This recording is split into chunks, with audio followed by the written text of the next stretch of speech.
It's absolutely wild to see. And in Texas, stuff is really, really crazy. We're right there by a wide open border. Where are my proud Latinos at tonight?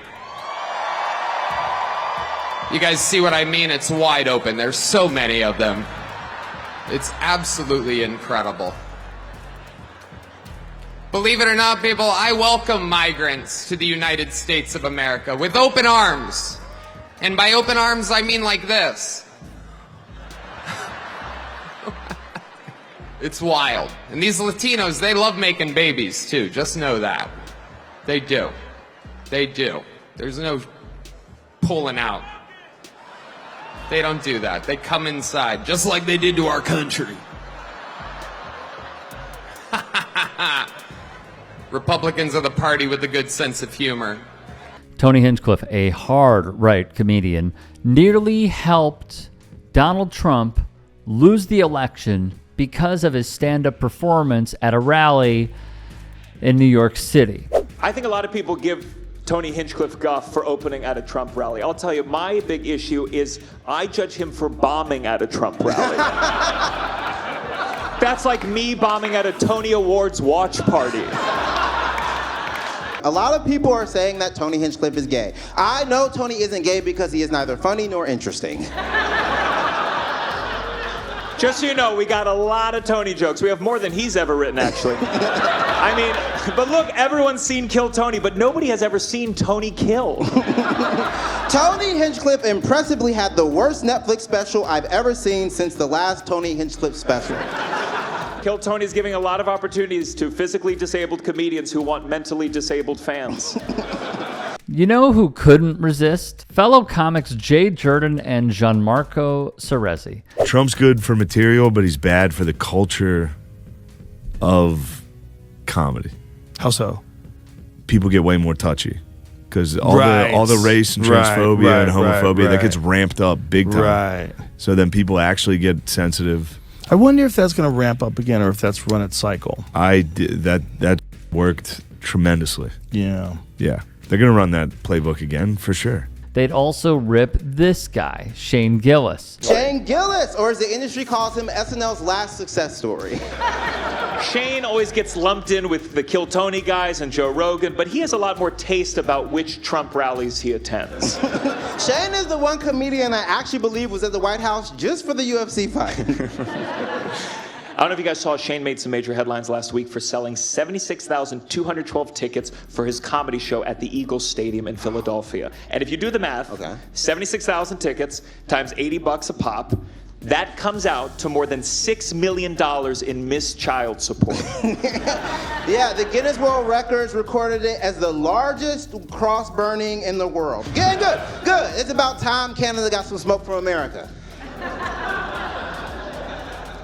It's easy to hate on Shane, and I'm sure Seth Simons is going to love this part, but you have to appreciate 76,000 people at one show is insane. I mean, say what you will about his politics. Shane's done more than any Democrat to get ICE off the street.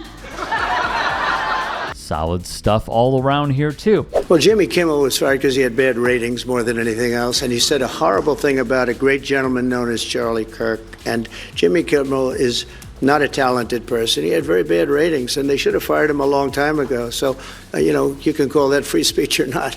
He was fired for lack of talent.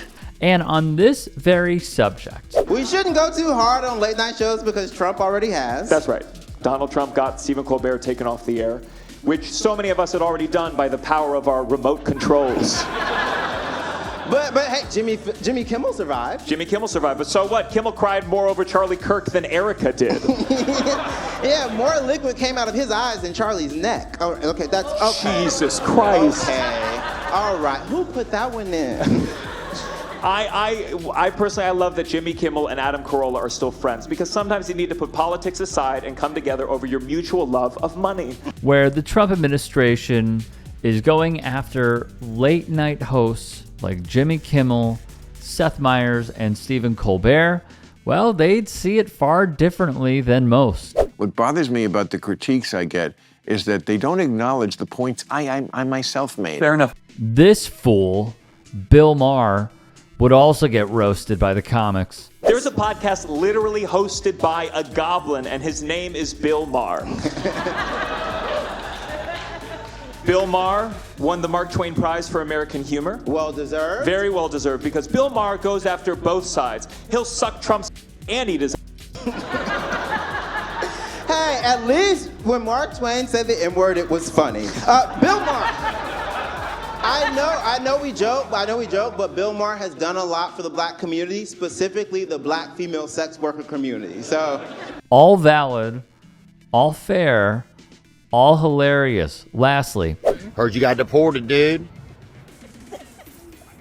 Bye. the jabs of Theo Vaughn, must see. Listen, Theo Vaughn's a tricky one because despite many things that he's done and his whole stand-up comedy career, he has spoken up for Palestinians, which means there actually is worse representation for Palestine than Hamas. Theo Vaughn actually filmed 2 comedy specials this year. Only one is coming out, but that's still impressive. you know, I've always said the better the podcast host, the worse the stand-up comedian, and vice versa. That's true. I want to give a shout out to these 2 gentlemen because they did their effing thing out there. Crack.com had a really good write-up on this. By the way, this took place at the Just for Laughs Festival in Montreal, Quebec, Canada. And their headline was Gianmarco Soresi and Jurden just dropped the best roast special of the decade. Incredibly strong, but it was also incredibly good. The way that they have discussed and even framed the political nature of so many comedians. We've covered Mark Maron. I think he did it the best when he made the rounds promoting his HBO special. I would love to have him on this show as well and ask him a few questions about it. But what really got me and what stuck out to me is what he said, which was it worth it?